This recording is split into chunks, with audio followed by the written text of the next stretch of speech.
Hey guys! Wow, the glare is really bad on my glasses. Should I just take them off or look down? Okay. So yeah, no. Okay. Um, I have a story time. Um, but this story is because of the only reason I'm doing this right now is because there's this hashtag going around that's like hashtag our day, like me and you, our day. And it talks about how it's this it's a story about how two people meet, two people that are in love, that are together, their first day they met. And I wanted to share my story of the first time I met the guy who will forever have a place in my heart. That just fell. Okay, but he'll forever have a place in my heart, even though we don't talk anymore, we're not friends. By the way, that was his choice. It had nothing to do with me. But um honestly, we go way back. We go way back to first grade. So I met this boy in first grade. We're gonna name him Peter or something because I'm not giving out his real name, even though most people know who it is. So I met him in first grade, and I don't have that many memories with him. Like I mean, I was 6 years old. Yeah, I was like 6 years old when we first met and stuff. I don't have that many memories, but so we oh my god, this is so hard to explain. So me and Peter, is that what I said his name was? Me and Peter met, um, and that was Valentine's Day in first grade. I laugh every time I tell the story because so it was Valentine's Day. This white boy, this little white boy, he had an accent. He had this little phrase that he would always say. He would say, "C'est moi aussi, c'est moi aussi," and it was so cute to me. But me and my cousins, it was me and two of my cousins, so it was three of us. We always made fun of him because it was funny. Like the way he talked was just funny. So we made fun of him, but I thought it was cute, you know? And I was still mean to him because of my cousins. Like, I guess, like, they influenced me to be mean to him. I don't know. We were just the mean girls in first grade. But, so Valentine's Day, he shows up and I see him and his brother. His brother had a few roses in his hand and stuff. And he gave one specifically to Peter. And I guess, like, the rest were for his brother's girlfriends or something. Like his brother had more than one girlfriend. I don't know who they were for, but he had more than that. And okay, hold on. Okay, so Peter had to go and he had to choose, I guess, one girl that he was gonna give the rose to, or whatever. And I wasn't really paying attention at that time. So, but when he walked up to me, I was like, really? Because he handed me this rose, but this rose was white. Okay, this rose was a white rose. I remember that. And it was dead. Like, it was dying. Like, you know how there's those roses that are still fully, like, mostly alive, but they're kind of like, dying. Like, they're thirsty or whatever. Well, no. This rose was, like, almost completely dead. And I looked at it like, are you serious? And so I was like, are you seriously gonna give me a dead rose? I was like, on Valentine's Day? I was like, you couldn't get me a real one, like the one that was alive, like blah blah blah. And I was complaining about this rose, and so he felt bad. Like he was like, this is the only one my brother gave me, and I was like, like why would you do that? Like I felt embarrassed because I was like, oh my god, he's giving me a dead rose, like, ugh. But so I kind of gave it back to him. I was like, I don't want it. Like, I'm not going to take this dead rose. And oh my God, call me an ungrateful child, but I really was like, I wanted my live rose. And so I gave it back to him. And he goes to his brother and he tells him, like, he's like, she didn't want it because it's dead, blah, blah, blah. So he switched it for another one. So his brother was like, here, you can have this one. And so, and so he brought back a real, like, alive one that was alive, and he gave it to me, and I was like, that's better. Like, what kind of kid does that? Like, clearly something was wrong with me. Like, I just wanted the best things out there. And that's the day I realized that this boy really liked me. That's the day we met. And ever since then, ever since then, I kind of liked him. But it was like, I liked him before, but like, I told my cousins I liked him. Like, they knew I liked him. Like, I stopped being mean to him because I was like, this boy really likes me. And second grade, he moved away. The one boy I had a crush on moved schools. And I would always talk about him. I would talk about how he gave me the dead rose and how he traded it for a new one, how he wanted to just make me happy, and it was cute. Like, that was the story I told everyone. So second grade passed and I still talked about this kid. Third grade passed. Yeah, I had another crush on this other boy, but it wasn't the same. Like, I still talked about this other boy. So I still talked to him. I always like said that, oh, he was cute, like his accent was cute, like I missed him, like I wish I knew where he was at. Fourth grade came, and I I really missed this kid. Like, I wanted to find him, and I told my cousins, I was like, I need to know where he's at. I need to know, like, I need to talk to him again. Like, I need to apologize for always being mean to him. Like, I have to do all these things. And like, think about it. Like, I was 6 years old when we first met, but I was like 9 in fourth grade. So like, from age 6 to age 9, I still talked about this kid. Like, this kid was still in my head. I did not know why. Like, every other guy, honestly, I remember some kid in second grade liking me, but I don't remember his name. Like, I don't remember anything. I don't remember him ever talking to me. I don't remember nothing. But this one kid, literally, like, this kid was stuck in my head. Like, I could not stop thinking about him, and I was like, I need to find him. And so I told my cousins, like, once I was in fifth grade, or I turned 10 years old, I wanted to make a Facebook because that was cool back then. And like, everyone had a Facebook. Like, if you didn't have one, you weren't cool or whatever. So I was like, I'm making one because I'm pretty sure he's cool, so he has one. And so I made one, and like, I made a fake birthday and everything. It was weird. So I made my Facebook, and I looked up his name. So I put like Peter, blah blah blah, and I didn't find him.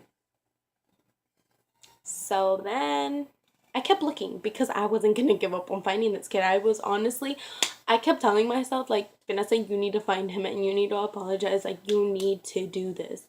So then I was like, I'm gonna do it. So then I thought maybe his brother has one since he's older. So then I went and I looked for his brother. We're gonna say his brother's name is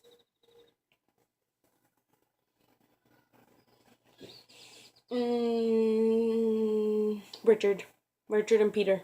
Okay. So Richard, I like looked up Richard, and I like found his name, and I was like, wait, is this him? So then I clicked on his profile picture and I recognized him. Don't ask me why, but I did. And so I recognized him, and I was like, oh my gosh. So then I sent him a friend request, and I went through his friends list because I was like, if his brother has one, they must be friends on Facebook. Like, it's a must, you know? So I went and I looked for his brother, and I typed in his name on his friends list, and I like searched through his friends, and I found him. I found Peter. And I was like, yes, you did it. But for now, you need to talk to him. So I was like, I sent him a friend request, and I had found him. So I messaged him, and I was like, hey, what's up? Like, do you remember me? Like, it's been forever. I haven't seen you since you left Heritage. Yeah, what's that school? That's cool. And so I was like, I haven't seen you. Where have you been? And he left me on red. Yep. And so then I was like, hey, what's up? And I said it again a few months after because I was like, oh, maybe he didn't see it. But then I said that it said red, and I was like, okay. So then I sent him again. He left me on red again. Texted him again. He left me on red again. And then I was like, oh my god, this kid is not gonna respond to me. Maybe he doesn't remember who I am. Maybe I'm just like some stranger, and he's probably like, who is this girl? She's freaking crazy. Why does she keep texting me? I don't know who she is. So I was like, ugh, I get it. I was like, if you don't remember me, like, it's fine. I'm sorry I even bothered you. And I was apologizing for even being annoying because I felt like I was being obnoxious. Like, I kept texting him for no reason and he never responded. And I was like, wow, I'm not getting the hint. But he responded. And he said, hey, sorry, it's just that I have a girlfriend and she doesn't like me texting other girls and this and that. And his girlfriend, we're going to say her name is Betty because I don't like the name Betty and I didn't like her. So Betty is over here. So Betty didn't like him talking to me, so I respected that. I was like, you know what? That's cool. Like, I'm sorry I even texted you. Like, I understand. I didn't know. Like, if you can't talk to me, then that's cool. And he was like, well, I'm sorry. But he was a jerk about it. Like, he was mean to me. But then I thought about it and I was like, it's payback from like first grade when I was a bitch to him. So I was like, it's whatever.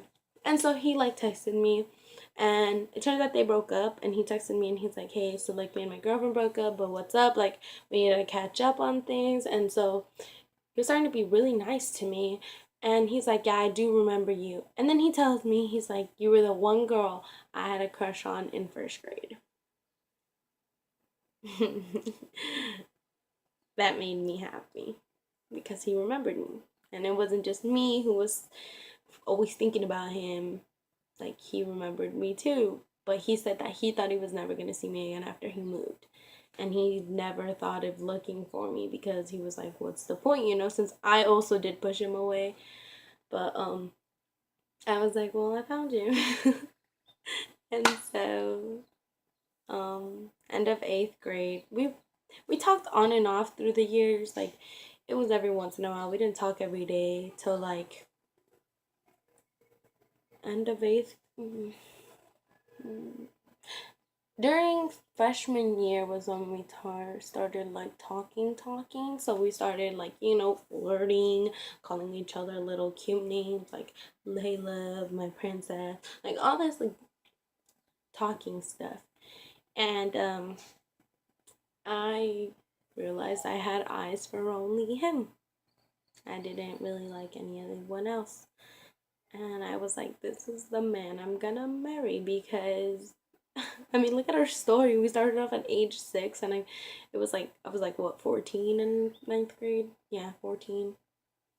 So I thought it was gonna be a forever thing. I really did. And I finally saw him after eight 8 years. I saw him. He came to see me the day after my 15th birthday. And granted, he only came to pick up his invitation. We were supposed to go out that day, but I wasn't allowed to date, so we couldn't go out. Oh, I got a notification. But so he came and picked up his invitation. Oh my god, it was so embarrassing. I was wearing like a romper with heels, but they were like, I was practicing with my heels and my romper was so ugly and it didn't match and it was embarrassing. But you know what? He thought I looked cute, so I was like, whatever, that's all that matters. um, so we talked and he came to my quinceañera and we danced and I had a blast and he asked me out. So he was like my little boyfriend, I guess. And I was his princess. And then a bunch of stuff happened and long story short, we ain't no longer friends, but that's our story. That's the story of the guy I first fell in love with, who I thought was gonna be my soulmate. But I'm really happy for him. I'm really happy for who he's with now. I'm really happy for both of them. And I wish him the best. Nothing but the best. Because if I couldn't give that to him, he deserves it. He tried to give me the best and maybe I didn't take it, like I took it for granted or something. Maybe I didn't deserve what I was given. I don't know what it was.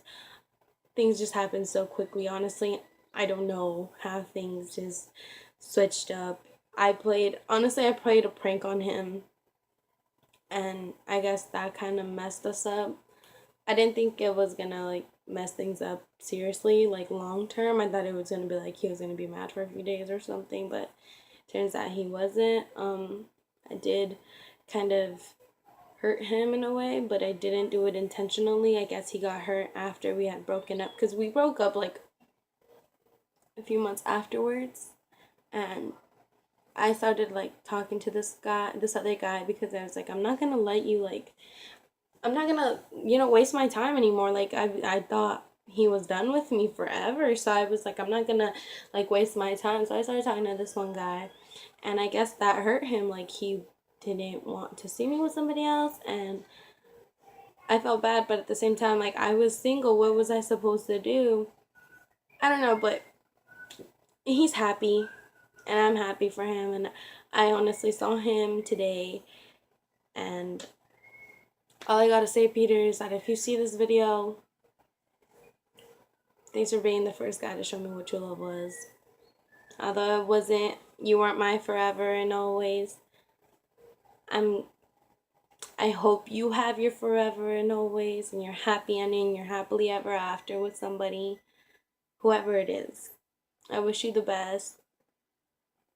And although we didn't stay friends from age 6, do you guys hear my sister?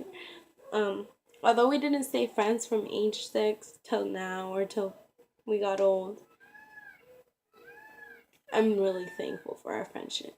And this story will forever be one of my favorite stories to tell. And you got a special place in my heart, Peter. um, and I'll never forget Saint Mercy, ever. So I hope you guys enjoyed the story time. Most of you guys know who this is. Most of you guys know how I feel towards this person. But yeah, I really hope you guys enjoyed it. See you later. Bye, guys. I don't even know why I did that.